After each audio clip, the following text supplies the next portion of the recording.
Nizam, Islam complete course of life. আল্লাহর কোরআন বলে, পৃথিবীর মুসলমান তোমরা শোনো, পৃথিবীর মানচিত্রে ইসলাম কখনোই সন্ত্রাসবাদীকে পছন্দ করে না। ইসলাম হলো একটি পূর্ণাঙ্গ জীবন ব্যবস্থার নাম। আওয়াজটা উঁচু করে বলি নারায়ে তাকবীর।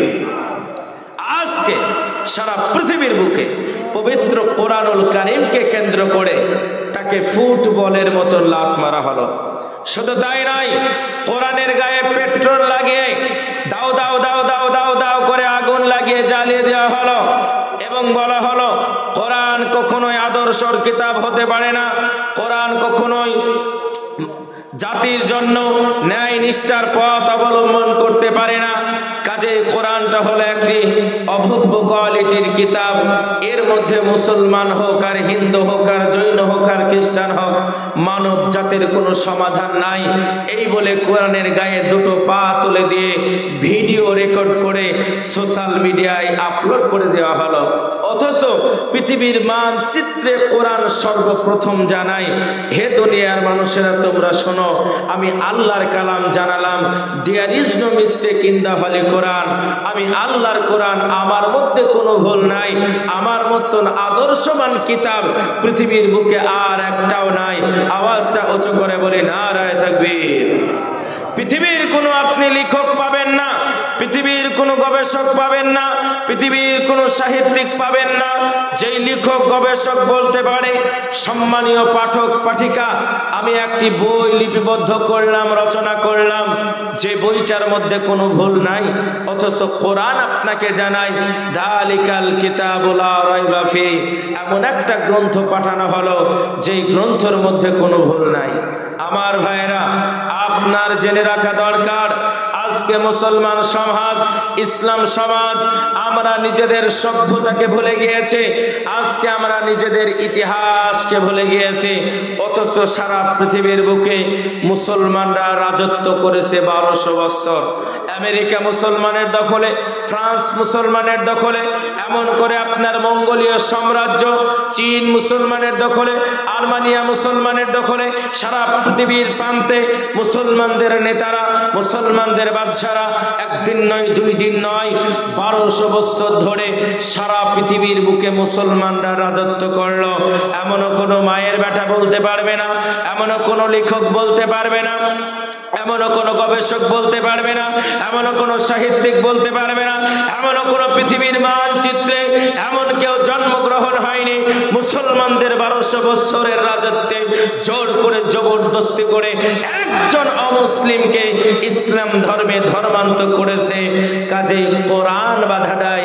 একবার আওয়াজটা উঁচু করে বলে নারায়ে তাকবীর। কোরআন বলে যে কখনোই তোমরা জোরপূর্বক ভাবে কাউকে ইসলামের মধ্যে আখ্যায়িত করো না। কোরআন স্পষ্ট রূপে জানিয়ে দেয় যে শুনে নাও, পৃথিবীর মধ্যে দিনের মধ্যে কোনো জবরদস্তি নাই।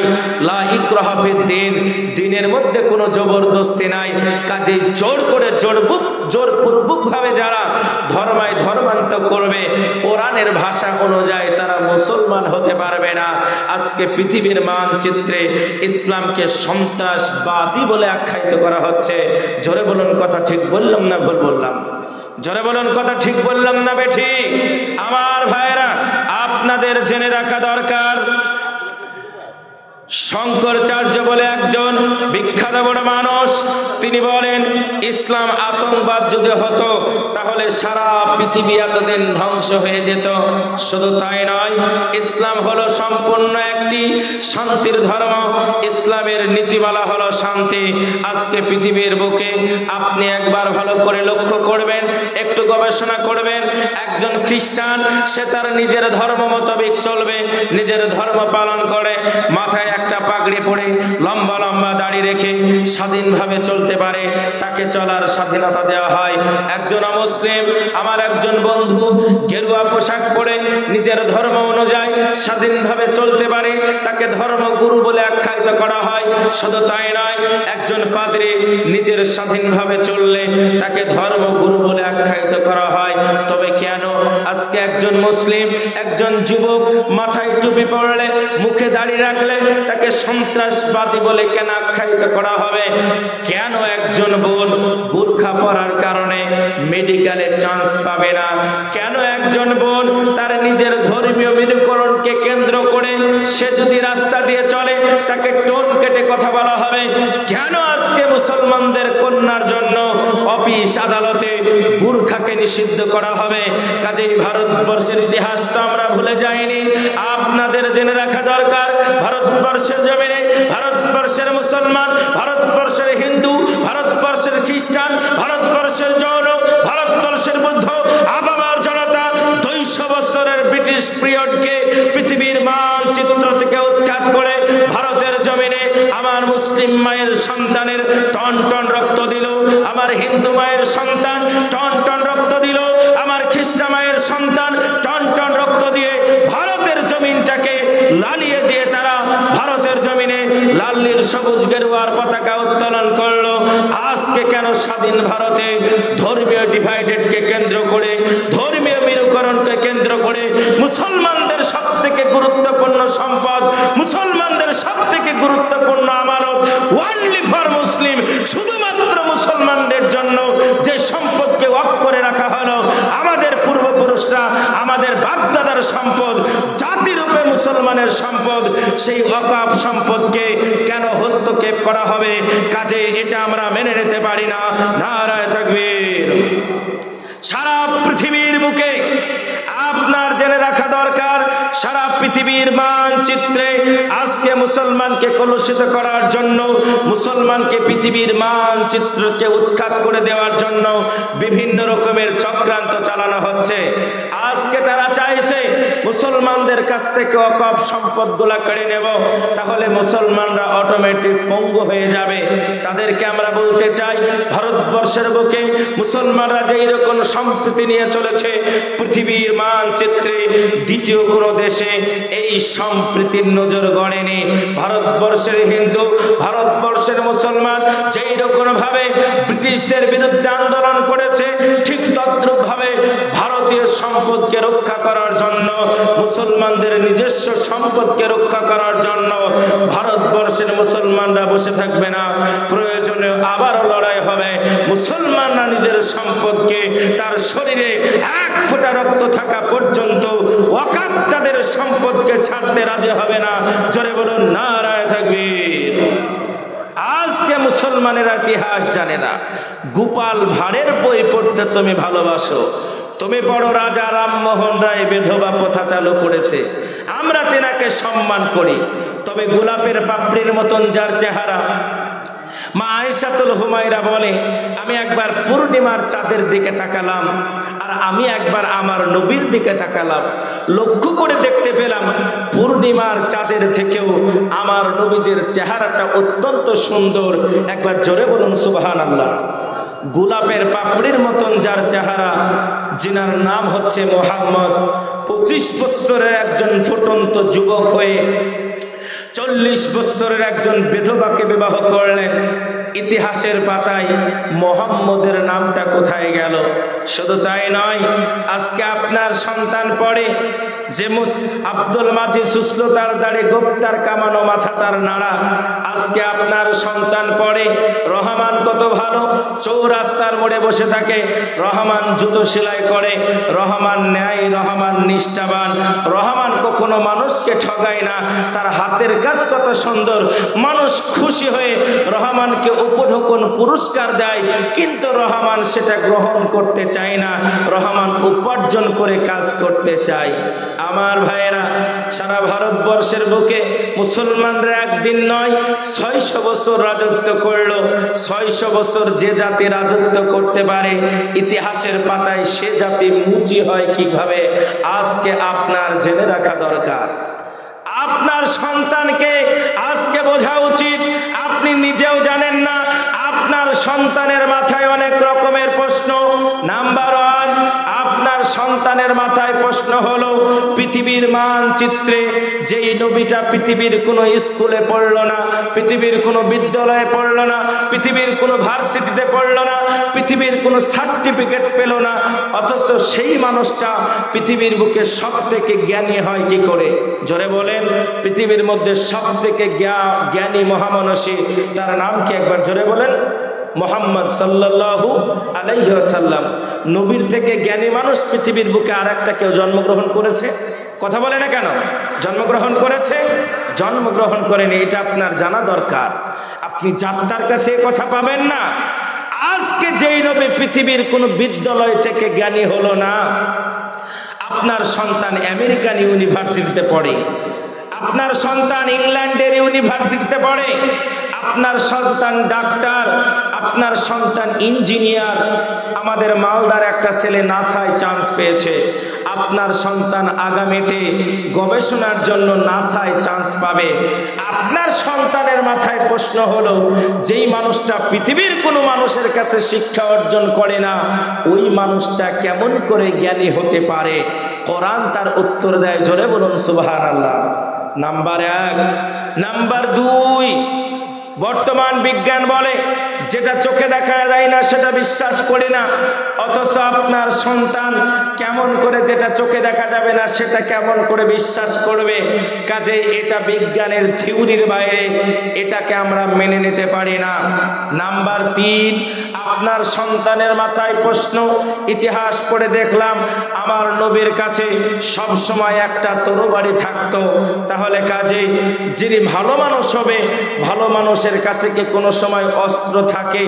মুহাম্মদের কাছে কেন অস্ত্র থাকতো? এইরকম প্রশ্ন আপনার সন্তানের মাথায় ঘুরপাক খাচ্ছে। আর আপনার সন্তান আস্তে আস্তে ইহুদিদের নীতিমালাকে অ্যাকসেপ্ট করছে, আপনি নিজেও জানেন না। আস্তে আস্তে আপনার সন্তান নাস্তিকের আদর্শই আদর্শিত হচ্ছে। এজন্য আল্লাহ তাআলা কোরআনুল কারীমের মধ্যে বলে, হে পৃথিবীর মানুষেরা তোমরা শোনো, ইকরা বিসমি রাব্বিকাল্লাযী খলাক, পড়ো তোমার প্রভুর নামে সর্বপ্রথম। মহান আল্লাহ তাআলা বললেন, পড়ো, অধ্যয়ন করো, অধ্যয়নের মাধ্যম দিয়ে তোমরা স্রষ্টাকে পাবে। আওয়াজটা উঁচু করে বলি নারায়ে তাকবীর। আপনাকে পড়তে হবে, আপনাকে জানতে হবে, ইসলাম আপনাকে বুঝতে হবে। কোরআন স্পষ্ট রূপে জানিয়ে দেয়, পৃথিবীর মানুষ তোমরা শোনো, আমি আল্লাহর কোরআন জানালাম। পৃথিবীর মানচিত্রে ইসলাম সন্ত্রাসের জন্য আসেনি, ইসলাম এসেছে শান্তি কায়েম করার জন্য। একবার জোরে বলুন সুবহানাল্লাহ। আমার ভাইয়েরা, আমেরিকার একজন বিখ্যাত বড় মুষ্টিযোদ্ধা, আজকে আমেরিকার একটা জায়গায়, ক্যালিফোর্নিয়া, লস অ্যাঞ্জেল নামক যে জায়গাটি ক্যালিফোর্নিয়া, নগ্নতার শহর, দাউ দাউ দাউ দাউ করে অগ্নিকুণ্ডতে জ্বলে। আপনি অবাক হয়ে যাবেন।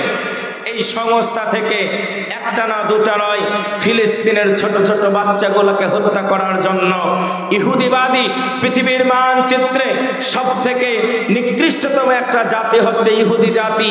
এই জাতিটা যে থালিতে খায় সেই থালি ফুটি করে। আপনাদেরকে যদি জিজ্ঞেস করা হয় ইহুদি রাষ্ট্রের প্রতিষ্ঠাতা কে, যে বলতে পারবে তার জন্য একটা প্রাইজ আছে। ইহুদি রাষ্ট্রের প্রতিষ্ঠাতা কে? জোরে বলেন, কে আছেন? কেউ একজনও নাই। হাই মুসলমান হতভাগা, আপনি শুধু চায়ের দোকানে বসে বিড়ি টানেন আর বলেন যে ফিলিস্তিনের মানুষগুলাকে মেরে দিল। আপনার মতন অভব্য, আপনার মতন নিরীহ, আপনার মতন অন্যায়বাদ, আপনার মতন নির্লজ্জ পৃথিবীর বুকে আর একটা হতে পারে না। আপনি কেন পড়াশোনা করেন না? ইহুদি রাষ্ট্রের প্রতিষ্ঠাতা যিনি, তার নাম হলো হারজেল। কি নাম বললাম? এই কথা বলে না কেন? কি নাম বললাম? তার নাম হলো হারজেল। হারজেল একবারে তার জীবনের সৈন্য সামন্তকে শূন্য করে দিয়ে মুসলমানদের একজন রাজা, তুর্কিস্তানে তার বাড়ি, তার নাম হলো আব্দুল হামিদ। আব্দুল হামিদের কাছে যাওয়ার পরে বলে, আব্দুল হামিদ আমাদেরকে কিছু খাবার দাও, জায়গা দাও, থাকবো। আব্দুল হামিদ বলল, তুর্কিস্তানের ভূমি মানুষের জন্য উন্মুক্ত করে দেওয়া হলো, তার কারণ আল্লাহর নবী জানায়, তুমি যদি মানুষকে না ভালোবাসো আল্লাহ তোমাকে ভালোবাসবে না। একবার সুবহানাল্লাহ বলুন। সোনার চাঁদ ভাইয়েরা, শুধু তাই নয়, এমন করে ওই হারজেলকে বলা হলো যে তুর্কিস্তানের জমিনকে তোমাকে দেওয়া হলো, খাও দাও পান করো, এখানে বেড়াও, বাধা দেওয়া হবে না। আমার ভাইয়েরা, আস্তে আস্তে হারজেল সেখানে বসবাস করতে লাগলো। বসবাস করতে করতে করতে করতে তার দলকে গঠন করে মুসলমানদের সব থেকে গুরুত্বপূর্ণ একটা জায়গা, তার নাম হচ্ছে মসজিদে আকসা। আজকে মুসলমানের সন্তানগুলি মসজিদে আকসাকে চিনে না। মুসলমানরা পাথর চাপড়িতে কাছে যায়। কথা ঠিক বললাম না ভুল বললাম? দাতা বাবার দরবারে, খাজা বাবার দরবারে সন্তান মানত করার জন্য বড় বড় মোটা মোটা মুরগি নিয়ে গিয়ে বলে, দাতা বাবা আমাকে একটা সন্তান দিয়ে দাও। অথচ দাতা বাবা কবরে শুয়ে শুয়ে বলে যে 99 বছর আমার বিবাহের জিন্দেগি আমি ছিলাম দুনিয়াতে বাঁঝা, আমার কোনো সন্তান নাই। আর আজকে দাতা বাবার দরবারে আমরা যাই, ফিলিস্তিনের গুরুত্ব আমরা বুঝি না। পবিত্র কোরআনুল কারীমের 15 নম্বর পারা, সূরার নাম সূরা বানী ইসরাঈল। আল্লাহ তাআলা বলে, পৃথিবীর মানুষ তোমরা শোনো, এই ফিলিস্তিনকে আমি বরকতের নগরে তৈরি করেছি। একবার জোরে বলুন সুবহানাল্লাহ। বুখারী শরীফের 2য় খণ্ড 5335 থেকে 38 নম্বরের আগে পরের হাদিস। আল্লাহ নবীজি বললেন, 3টি জায়গা তোমরা নেকি উপার্জন করার জন্য যাবে। নাম্বার 1, তোমরা বাইতুল্লাহতে যদি যাও, 1 রাকাত যদি নামাজ পড়ো, 1 রাকাত নামাজ পড়ার কারণে তোমার আমল নামাতে 1 লক্ষ রাকাত নামাজের নেকি হবে। একবার জোরে বলুন সুবহানাল্লাহ। নাম্বার 2, যদি তুমি মসজিদে নববীতে যাও, 1 রাকাত নামাজ পড়ো, 1 রাকাত নামাজ পড়ার কারণে তোমার আমল নামাতে 50,000 রাকাত নামাজের নেকি হবে। নাম্বার 3, যদি তুমি মসজিদে আকসায় 1 রাকাত নামাজ পড়ো, 1 রাকাত নামাজ পড়ার কারণে তোমার আমল নামাতে 25,000 রাকাত নামাজের নেকি হবে। একবার জোরে বলুন সুবহানাল্লাহ। এই মসজিদে আকসাকে দখল করার জন্য হারজেল বলল যে, সুলতান মসজিদে আকসার পাশে আমাদের একটা জায়গা লাগবে। সুলতান আব্দুল হামিদ বলেছিল, হে হারজেল তুমি শুনে নাও, আমি সুলতান আব্দুল হামিদ জানালাম পৃথিবীর মানচিত্রে মসজিদে আকসা হলো মুসলমানদের প্রথম কেবলা, যেটাতে নবী নিজে মুখ করে নামাজ পড়ছে। জিবরিল বলছেন, ইয়া রাসূলুল্লাহ আর মসজিদে আকসায় মুখ করা যাবে না, সঙ্গে সঙ্গে বাইতুল্লাহর দিকে মুখ করে আপনি নামাজ পড়েন। কাজেই বোঝা গেল মসজিদে আকসা হলো মুসলমানদের প্রথম কেবলা। এ হারজেল তুমি শুনে নাও, আমি সুলতান আব্দুল হামিদ জানালাম আমার শরীরে 1 ফোঁটা রক্ত থাকা পর্যন্ত মসজিদে আকসা ইহুদিদেরকে দখল করতে দেব না। আওয়াজটা উঁচু করে বলি নারায়ে তাকবীর। আপনার জেনে রাখা দরকার, এই ছোট্ট বাচ্চা ফিলিস্তিনের শিশুগুলোকে হত্যা করার জন্য ক্যালিফোর্নিয়ার লস অ্যাঞ্জেল থেকে 2000 কোটি টাকা অনুদান করা হলো। আপনার 100 থেকে 120 কিলোমিটার বেগে এমন জোরে অগ্নির দাবানল ছুটছে, তাদের একটা নয় দুটা নয় 5000 কোটি টাকা পর্যন্ত তাদের খরচ হয়ে গেল, অথচ এখনো তারা সেটাকে নিয়ন্ত্রণ করতে পারেনি। আল্লাহ বলে, পৃথিবীর মানুষ তোমরা শোনো, যুগে যুগে কালে কালে মানুষকে তৈরি করলাম, কাউকে বাদশাহী আমি আল্লাহ দান করলাম। পৃথিবীর মানচিত্রে যারা কোরআনকে নিয়ে বাড়াবাড়ি করবে, আল্লাহকে নিয়ে বাড়াবাড়ি করবে, দিনকে নিয়ে বাড়াবাড়ি করবে, যারা পৃথিবীর মানচিত্র থেকে দিনকে মুছে দেওয়ার চেষ্টা করবে, আমি আল্লাহ জানালাম তাদেরকে ছেড়ে দেব, কিন্তু আল্লাহ ছাড় দেবে না। আওয়াজটা উঁচু করে বলি নারায়ে তাকবীর। আমার ভাইরা, ফিলিস্তিনের একটা ছোট্ট শিশুর ইমানের পাওয়ার কি আপনার জেনে রাখা দরকার। একটা ছোট্ট শিশু, নাম তার আব্দুল্লাহ, 10 পারা কোরআনের হাফেজ হয়েছিল। আব্দুল্লাহর বুকের উপরে একটা ইহুদি এসে বলল, এই আব্দুল্লাহ তুমি বলো ইহুদিবাদী জিন্দাবাদ। আব্দুল্লাহ বলেছিলেন, নেভার, কখনোই নয়, মসজিদে আকসা জিন্দাবাদ। এমন করে যখন 3 নাম্বার পর্যন্ত বলা হলো, আব্দুল্লাহর বুকের উপরে একটা গুলি মারা হলো। 36টা বুলেট যখন আব্দুল্লাহর বুকের মধ্যে পড়ে যায়, আব্দুল্লাহর 2 কান দিয়ে যেন রক্ত প্রবাহিত হয়, আব্দুল্লাহর চোখ দিয়ে রক্তগুলা প্রবাহিত হয়। ছোট্ট 7 বছর বয়স, 10 পারা কোরআনের হাফেজ, জীবনের শেষ নিঃশ্বাস থাকা পর্যন্ত বলল মসজিদে আকসা জিন্দাবাদ। আব্দুল্লাহর ভাই কান্না করে, আমি কার সঙ্গে খেলবো, আমার ভাই নাই মারা গিয়েছে। আব্দুল্লাহর বাবা কান্না করে, আমার কলিজার টুকরা, আমার নয়নের পুতুলি, আমার ছোট্ট আব্দুল্লাহ 10 পারা কোরআনের বুলবুল, আমার বাচ্চাটা আজকে বেঈমানরা শহীদ করে দিল। আব্দুল্লাহর বোন কান্না করে, আমি কার সঙ্গে খেলবো, কাকে আমি ভাই বলে ডাকবো। আব্দুল্লাহর মা যেন মুস্কি মেরে হাসি দিল। আওয়াজটা উঁচু করে বলি নারায়ে তাকবীর। এলাকার মানুষ জিজ্ঞেস করলো, ওগো আব্দুল্লাহর মা, তোমার মনের মধ্যে কি দয়া নাই, তোমার মনের মধ্যে কি মায়া নাই, তুমি কেমন কাল ডাকনি মা? তোমার সন্তানকে হত্যা করে দেওয়া হলো, কেন তোমার চোখে পানি নাই? আব্দুল্লাহর মা বলেছিল, পৃথিবীর মুসলমান তোমরা শোনো, আমি আল্লাহ তাআলা জানালাম, পৃথিবীর মুসলমান তোমরা শোনো, আব্দুল্লাহর মায়ের মধ্যে এমন আমি আল্লাহ ইমানের পাওয়ার দিয়েছিলাম। আব্দুল্লাহর মা বলেছিল, হে পৃথিবীর মুসলমান তোমরা শোনো, আমি আব্দুল্লাহর মা জানালাম, আমাদের কাছে থাকার জায়গা নাই, আমাদের কাছে খাবার নাই, আমাদের কাছে অন্ন নাই, তোমরা নরম বিছানায় ঘুমাও, দামি দামি খাবার খাও, নরম মখমলের মধ্যে থেকে এসি রুমে তোমরা থেকে রাত্রি যাপন করো। আমি আব্দুল্লাহর মা পাথরের চাটানের উপরে আমরা বসে থাকি আর মনে মনে ভাবি, না জানি কখন ইহুদিদের ওই রাইফেল বোমা আমাদের ঘরটাকে উড়িয়ে দেয়, আমাদেরকে পঙ্গু করে দেয়। তবে আমি আব্দুল্লাহর মা জানালাম, আমার কাছে দেওয়ার মতন টাকা নাই, দেওয়ার মতন পয়সা নাই, দেওয়ার মতন গোলা বারুদ নাই। আমার ছোট্ট বাচ্চা আব্দুল্লাহ ছিল, আল্লাহর ঘরকে রক্ষা করার জন্য আমার 7 বছরের আব্দুল্লাহকে উৎসর্গ করেছি। কিয়ামতের দিনে বলবো, আল্লাহ তোমার ঘরের জন্য আমার 7 বছরের আব্দুল্লাহকে আমি দান করেছিলাম। একবার জোরে বলো নারায়ে তাকবীর।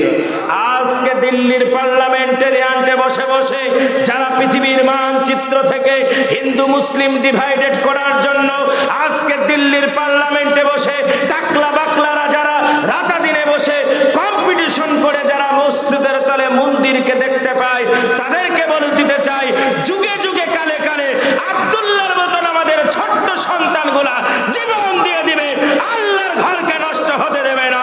নারায়ে তাকবীর। আমার ভাইরা, শুধু তাই নয়, আপনার জেনে রাখা দরকার, একটা নয় দুটা নয়, আজকে পৃথিবীর মানচিত্র থেকে মাদ্রাসাকে উৎখাত করে দেওয়ার জন্য একটা চক্রান্ত চলছে। আমি ওদিকে যাব না, আমি আপনাকে বোঝাবো।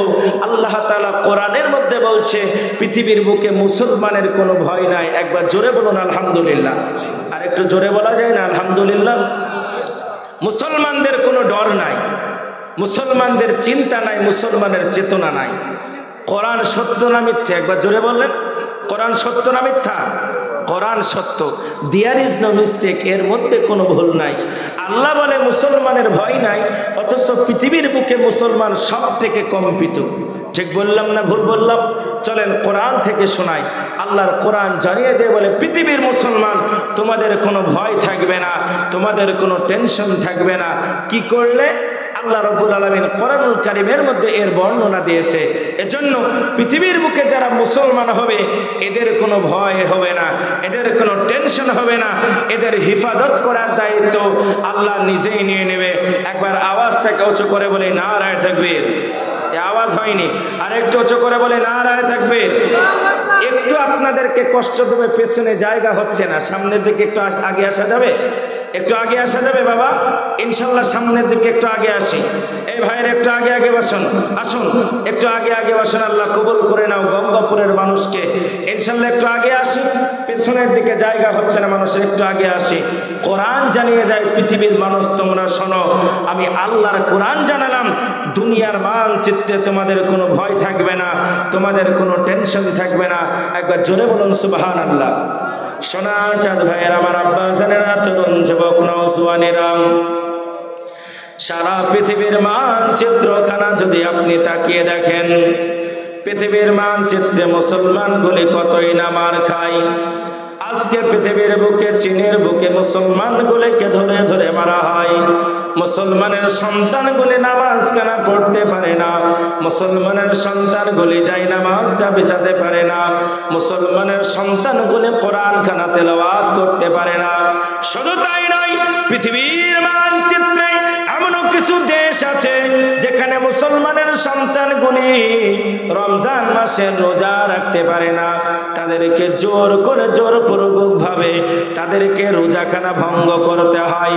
ওগো আমার আব্বা, শুধু তাই নয়, মুসলমানরা নিজেদের নামের পরিচয় কেন মুসলমান দিতে পারে না।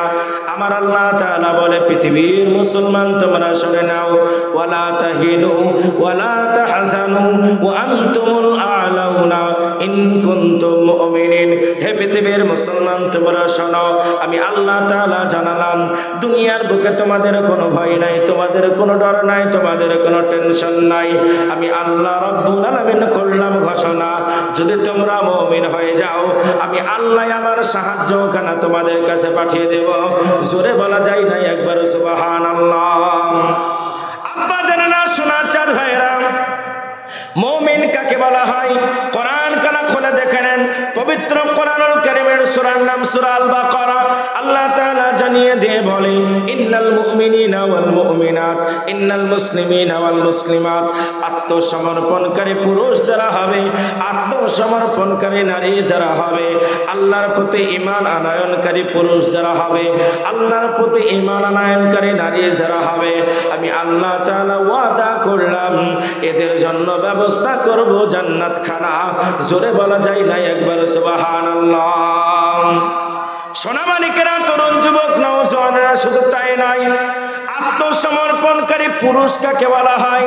আপনিও মুসলমান, কিন্তু নবীর সাহাবারাও ছিলেন মুসলমান। কেমন করে আল্লাহর কাছে আত্মসমর্পণ করেছিল? আল্লাহর নবীর একজন বিশিষ্ট সাহাবা, যার নাম হলো হযরতে আবু বকর সিদ্দিক রাদিয়াল্লাহু তাআলা আনহু।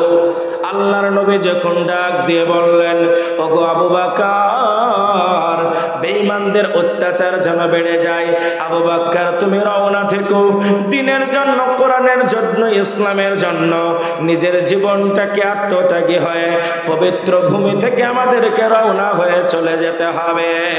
তিরমিজির মধ্যে হাদিস খানা বর্ণিত আছে, যদিও হাদিসের বক্তব্যটা একটু দুর্বল রকমের। আল্লাহর নবী সাল্লাল্লাহু আলাইহি ওয়াসাল্লাম বলে, বেঈমানরা যখন কোরআনকে মিটিয়ে দেওয়ার জন্য নবীর উপরে বিভিন্ন রকমের চক্রান্ত চালাতে শুরু করলো, কেউ বা বলে নবী পাগল হয়ে গেছে, কেউ বা বলে মুহাম্মদকে ভূতে ধরেছে, কেউ বা বলে না না না, আব্দুল্লাহর বেটা মুহাম্মদ দুনিয়ার বুকে নতুন একটা ধর্মের সৃষ্টি করেছে। লাত মানাত উজ্জার ধর্ম কত ভালো, মুহাম্মদের ধর্ম মানা যাবে না। বেঈমানরা চক্রান্ত করলো আর বলল, মুহাম্মদের দলে যারা যাবে তাদেরকে হত্যা করে দেওয়া হবে। সোনার চাঁদ ভাইরা, শুধু তাই নয়, এমন করে আমার নবীর উপরে এত টর্চারিং করা হলো, এত অত্যাচার করা হলো, বেঈমানরা নবীকে মারতে মারতে নবীকে আমার রক্তাক্ত করেছিল। জোরে বলা যায় না একবার সুবহানাল্লাহ, নারে তাকবীর। আমার ভাইয়ের একটু আগে আসেন না, মানুষের কষ্ট হচ্ছে, মানুষকে কষ্ট দিয়ে একটা কাবিরা গুনাহ। এই এই বাবজি, এই মুরব্বী, মুরব্বী আসেন, মুরব্বী তখন ভাইরা নাকি বলছেন, একটু আগে আসেন বাবা, একটু আগে আসেন। এই টুপিওয়ালা বাবা, একটু আগে আসেন, মাশাআল্লাহ, একটু আগে আসেন, আল্লাহ কবুল করে নাও। ওইদিকে পেছনের এই কোনারকে বলবো একটু আগে আসেন, তো একটু আগে আসেন, একটু সোনার চাঁদের একটু আগে চলে আসুন, মাশাআল্লাহ, আল্লাহ কবুল করে নাও।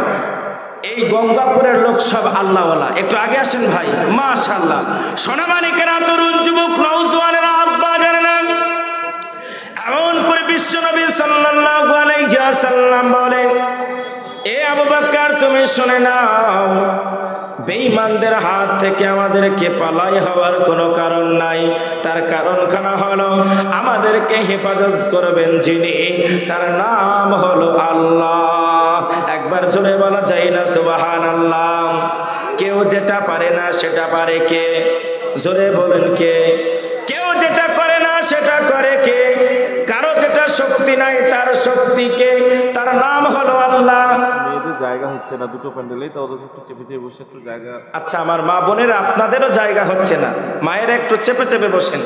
মায়েরা, কোনটা মা? এটা, এই মায়েরা আপনাকে বলছি একটু আগে আসেন। পর্দা কোনটা? এটা তো ভিডিও পর্দা। ক্যামেরা কোনটা? প্রজেক্টরের ক্যামেরা। এই তো আপনাকে বলছি। এই মা বলছে, মুরব্বি আমাকে বলছে, আপনাকে বলছি একটু আগে আসেন, একটু আগে আসেন। একবার আওয়াজ দেওয়া যাবে না? নারায়ে তাকবীর।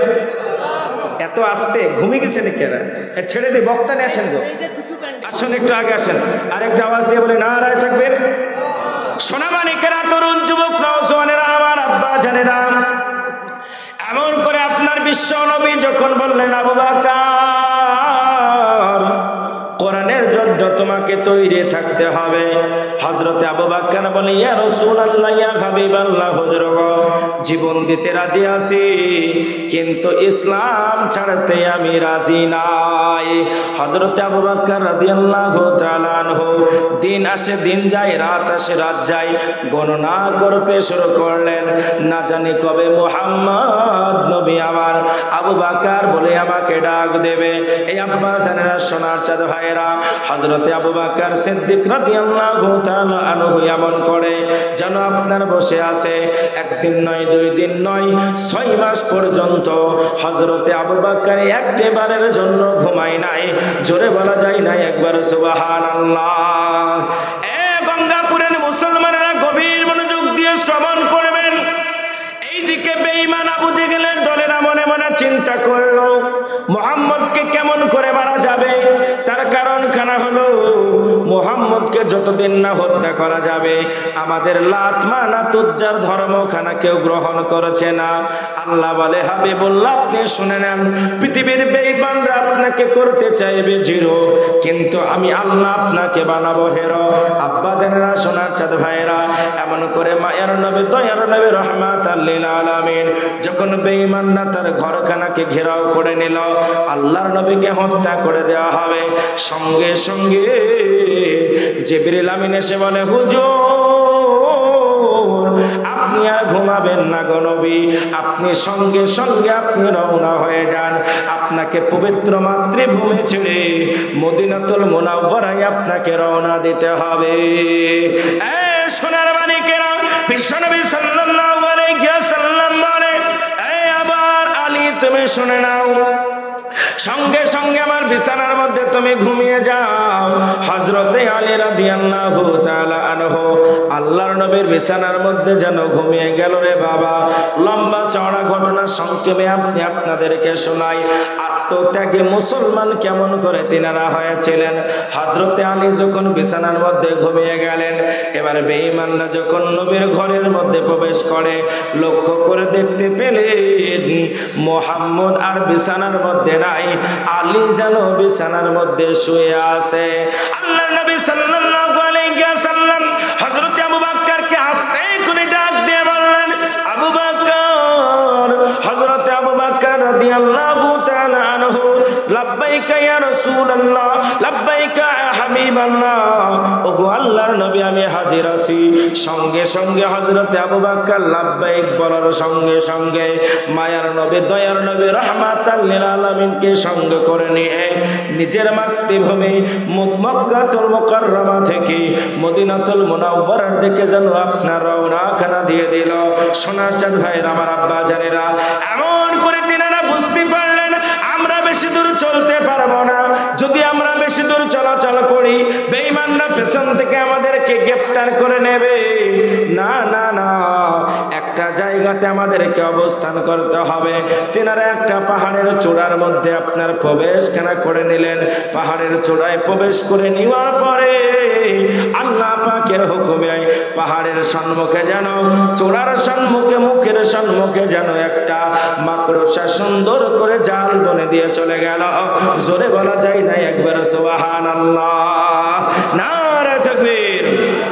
হেফাজতের মালিক কে গো? জোরে বলেন, হেফাজতের মালিক কে?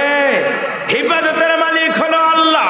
আল্লাহ বলে, দোস্ত, আপনি শোনেন, কোরআনের জন্য আপনি কম্পিটিশন করেন, কোরআনের জন্য আপনি লড়েন, দিনের জন্য আমি আল্লাহ আপনাকে তৈরি করেছি। আমি আল্লাহ আপনার হেফাজতের দায়িত্ব নিয়েছি। সঙ্গে যখন গুহার মধ্যে প্রবেশ করলো রে বাবা, এমন করে মাকড়সা জাল বনে দিয়ে যেন চলে যায়। আর ছোট্ট একটা পাখি ডিমটা পেড়ে দিয়ে বেঈমানদের চোখের সম্মুখ দিয়ে যেন উড়ে চলে গেল। এবার আবু জেহেলের দলবল সেনাবাহিনী মনে মনে ভাবছে, এত তাড়াতাড়ি আবু বকর আর মুহাম্মদ বেশি দূরে যেতে পারবে না, মনে হয় এই পাহাড়ের চূড়ার মধ্যে আছে। একজন বলছে, না না না, তোর মতন পাগল পৃথিবীর বুকে কেউ হতে পারে না। পাহাড়ের মধ্যে যদি ঢুকতে যাই, মাকড়সার জালটা তো থাকবে না, মাকড়সার জালখানা তো ছিঁড়ে যাবে, কাজেই পাহাড়ের ভিতরে তাদেরকে পাওয়া যাবে না।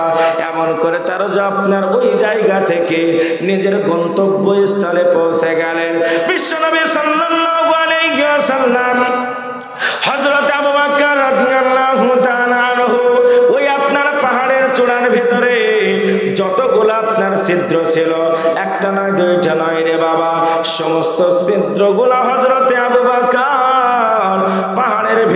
ছিদ্রগুলা যেন বন্ধ করে দিল, একটা ছিদ্র বন্ধ করতে পারে না। হযরতে আবু বকর নিজের পাখানা দিয়ে ওই ছিদ্রটা ঢেকে রেখেছে, যদি ভিতর থেকে কোনো পোকামাকড় আসে আল্লাহর নবীকে কামড়ে দেবে। আল্লাহর নবী আমার বড় ক্লান্ত অবস্থায় রয়েছে। হযরতে আবু বকর বলে, হুজুর আপনি একটু বিশ্রামখানা করে নেন। এমন অবস্থায় হযরতে আবু বকরের কথা শুনে নবী আমার বললেন, আবু বকর তুমিও তো অনেকদিন বিশ্রাম করো নাই।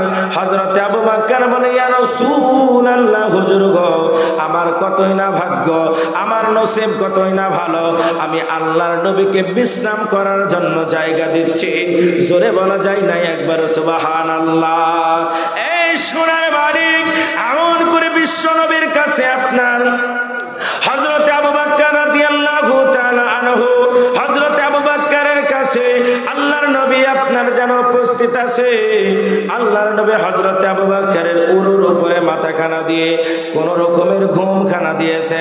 এমন অবস্থাতে আমার আব্বা জানেরা, সোনার চাঁদ ভাইরা, ভিতর থেকে যেন একটা বিচ্ছুকনিটির একটা সাপ যেন ভিতর থেকে বারবার আবু বকরকে সিগন্যাল দেয়, কিন্তু আবু বকর নিজের পাখানাকে ওঠায় না। এমন করে বিষধর সাপখানা এমন করে হযরতে আবু বকরকে দংশন করে দিয়েছে। দংশন করে দেওয়ার সঙ্গে সঙ্গে বিষে জর্জরিত অবস্থাতে হযরতে আবু বকর তার নিজের অজান্তে চোখ দিয়ে যেন পানিগুলো টপ টপ করে পড়তে শুরু করেছে।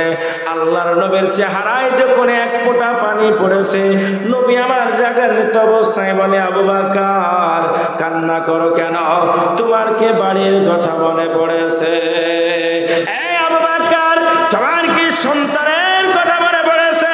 তোমার কি আত্মীয় স্বজনের কথা মনে পড়েছে? তোমার কি আব্বার কথা মনে পড়েছে? হযরতে আবু বকর বলে, ইয়া রাসূলুল্লাহ, ইয়া হাবিবাল্লাহ, আল্লাহর কসম করে জানাই আমার বাড়ির কথা মনে পড়ে নাই, আমার সন্তানের কথা মনে পড়ে নাই, আমার আব্বার কথা মনে পড়ে নাই, আমার গৃহিণীর কথা মনে পড়ে নাই। হুজুর পৃথিবীর মানচিত্রে পৃথিবীর কোন মানুষের কথা আমার মনে পড়ে রে। আল্লাহর নবী বলে, আবু বকর কাঁদো কেন, কেন তোমার চোখে পানি? জোরে বলা যায় না একবার সুবহানাল্লাহ, নারে তাকবীর। আল্লাহর নবী বলে, আবু বকর গো কাঁদো কেন, কেন তোমার চোখে পানি? হযরত আবু বকর রাদিয়াল্লাহু তাআলা আনহু বলে, ইয়া রাসূলুল্লাহ, ইয়া হাবিবাল্লাহ, আল্লাহর কসম করে বলি, আনা মুহাম্মাদান হিব্বুহু, আমি আপনাকে আমার কলিজার থেকে বেশি ভালোবাসি। আল্লাহর নবী আপনি শুনে নেন, যেই দিন থেকে আপনি বলেছেন আবু বকর রওনা হতে হবে, ওই দিন থেকে একদিন পর্যন্ত আমি বিছানার মধ্যে ঘুমাই নাই। মনে হয় আমাকে কোনো কিছুতে দংশন করেছে। যখন আপনার পা আপনার গুহার বুক থেকে যখন পাটা সরে দেওয়া হয়, সঙ্গে সঙ্গে এমন অবস্থাতে আপনার একটা সাপ যেন বের হয়ে যায়। সাপটার নিজের ইশারার মাধ্যম দিয়ে আল্লাহর নবীকে জানাই, হুজুর কতদিন আপনার চেহারা খানা দেখে নাই, আপনাকে দেখার জন্য একদিন নয়, 2 দিন নয় গো নবী গো, আমি কয়েক বছর ধরে অপেক্ষা করেছি, আপনি আসবেন এই খবর খানা আমার কাছে জানা ছিল। এমন করে মায়ার নবী যেন নিজের লালা মুবারক থেকে হযরতে আবু বকরের ক্ষত স্থানে লাগিয়ে দিল। লাগিয়ে দেওয়ার সঙ্গে সঙ্গে এমন তো অবস্থাতেই হযরতে আবু বকরের সমস্ত বিষখানা নবীজির লালা মুবারক দেওয়ার সঙ্গে সঙ্গে হযরতে আবু বকরের সমস্ত বিষখানা পানি হয়ে গেল। জোরে বলা যায় না একবার সুবহানাল্লাহ, নারে তাকবীর। আল্লাহর নবী জিজ্ঞেস করেন আর বলেন, এই আবু বকর তুমি শুনে নাও, তুমি কেন গুহার মুখ থেকে পাখানা সরাওনি? হযরতে আবু বকর বলে, ইয়া রাসূলুল্লাহ, ইয়া হাবিবাল্লাহ, মায়ার নবী গো, আনা মুহাম্মাদান হিব্বুহু, আমি আপনাকে বড় ভালোবেসেছি, আপনার জন্য জীবন দিতে রাজি আছি, কিন্তু আপনার কষ্টখানা সহ্য করতে আমি রাজি না। আল্লাহর নবী বললেন, আবু বকর তুমি শোনো, তোমার আত্মত্যাগী খানা আল্লাহর কাছে এত প্রিয় হয়েছে, এত প্রিয় হয়েছে, আমি মায়ার নবী জানিয়ে দিলাম, তোমাকে না নিয়ে আল্লাহ পাকের জান্নাতে যাব না। জোরে বলা যায় না একবার সুবহানাল্লাহ, নারে তাকবীর। সোনার চাঁদ ভাইরা, আমার আব্বা জানেনা, এজন্য আল্লাহ তাআলা কোরআন বলে, পৃথিবীর মানুষেরা তোমরা শোনো, আত্মত্যাগী তোমাকে হতে হবে, আত্মসমর্পণকারী মুসলমান তোমাকে হতে হবে। ও আমার আব্বা জানে না, সোনার চাঁদ ভাইয়েরা, আজকে আমরা আত্মসমর্পণ করব যে জায়গাখানা, ওই জায়গাটার নাম হলো মসজিদ। জোরে বলেন কি? আমরা সেজদা দেব, ওই জায়গার নাম কি গো? কথা বলে না কেন? কি? ওই জায়গার নাম হলো মসজিদ। বিশ্বনবী সাল্লাল্লাহু আলাইহি ওয়াসাল্লাম বলে, দুনিয়ার মানুষ তোমরা শোনো, পৃথিবীর বুকে এমন একটা আমল আছে, যে আমলটা করলে পারে আমার আল্লাহ পাক আল্লাহ তাআলা তাদের জন্য জান্নাতের ভেতরে একটা করে ঘর বানাবে। একবার জোরে বলা যায় না সুবহানাল্লাহ? জান্নাতের মধ্যে ঘর কে কে নেবে? একটা হাতটা উঁচু করে দেখায়। জান্নাতের মধ্যে ঘর আপনারা নেবেন না? এই এরা জান্নাতে যাবে না নাকি গো? সবাই দেখান, হাত নামান। আমরা প্রত্যেকে জান্নাতে যাব, জোরে বলি ইনশাআল্লাহ। আল্লাহর নবীর সাহাবারা বললেন, হুজুর ওই আমলটা কি আমল? আল্লাহর নবীজি বললেন, তোমরা শুনে নাও, পৃথিবীর মানচিত্রে এমন একটা আমল আছে, যে আমলটা করলে পারে আমার আল্লাহ পাক আল্লাহ তাআলা জান্নাতের মধ্যে তার জন্য একটা ঘর বানাবে। নবীর সাহাবারা চাতক পাখির মতো বলল, হুজুর গো ওই আমলটা কি একটিবারের জন্য আমরা জানতে চাই। আল্লাহর নবী বললেন, মান বানা লিল্লাহি মসজিদান বানাল্লাহু লাহু বাইতান ফিল জান্নাহ। নবীজির সাহাবা তোমরা শুনে নাও, তোমাদের মধ্যে যে মসজিদখানাকে বানাবে, মসজিদখানাকে নির্মাণ করবে, মসজিদটা নির্মাণ করার কারণে আমার আল্লাহ পাক আল্লাহ তাআলা তার জন্য জান্নাতের ভিতরে একটা বালাখানা বানাবে। জোরে বলা যায় না একবার সুবহানাল্লাহ? আমার ভাইরা, আজকে পৃথিবীর বুকে বেঈমানরা চাইছে মসজিদকে ভেঙে দেব, মসজিদকে গুড়িয়ে দেব, মুসলমানদের নামাজের জায়গাটা করে নেব। কিন্তু বাবা না, মুসলমানরা যতদিন বেঁচে থাকবে আল্লাহর ঘর মসজিদকে তারা ভাঙতে দেবে না।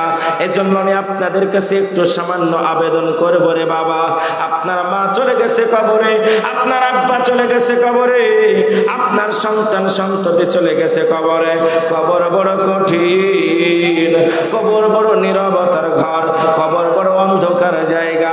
যেই কবরের ডান দিকে মাটি, বাম দিকে মাটি, নিচে মাটি, উপরে মাটি, সামনে মাটি, চতুর্দিকে মাটি, ওই কবরে আপনার সঙ্গে কেউ হবে না। তাই আমার আব্বা জানেরা, সোনার চাঁদ ভাইয়েরা, ওই কবর থেকে পরিত্রাণ পাওয়ার জন্য, বিশ্বনবীর ওয়াদা মোতাবেক জান্নাতে একটা ঘর নেওয়ার জন্য আমি আপনাদের কাছে গত রাত্রের মতন, দেবপুরের মতন এক আপনার 50,000 টাকা চাইবো না রে সোনা, সল্লাপাড়ার মতন 1 লক্ষ টাকা আমি চাইবো না, মালদার মতন 1 লক্ষ টাকা আমি চাইবো না। আপনারা কারি সাহেবের হাতে মোটা মোটা দানগুলো আপনারা দিয়েছেন। আমি আপনাদের কাছে এতগুলা মানুষের মধ্যে থেকে আমার আব্বা জানেরা, সোনার চাঁদ ভাইরা, আমি একবার তাকবীরের ধ্বনি দেব, মাত্র 20,000 টাকার দাতা একজনকে দেখব।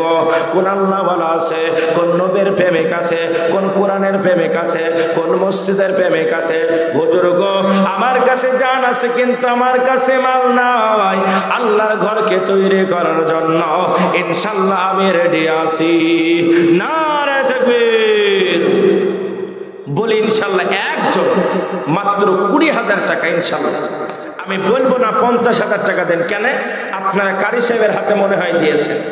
ইনশাআল্লাহ এই গঙ্গাপুরের জমিন থেকে কোরআনকে ভালোবেসে, নবীর আল্লাহর ঘর মসজিদকে ভালোবেসে জান্নাতের মধ্যে একটা ঘর নেওয়ার জন্য আব্বা নাই চলে গেছে কবরে, মা নাই চলে গেছে কবরে, সন্তান সন্ততি নাই চলে গেছে কবরে। কবর বড় কঠিন, কবর বড় নীরবতার ঘর, অন্ধকার কবর। ওই কবরে আপনার সঙ্গী সাথী কেউ হবে না।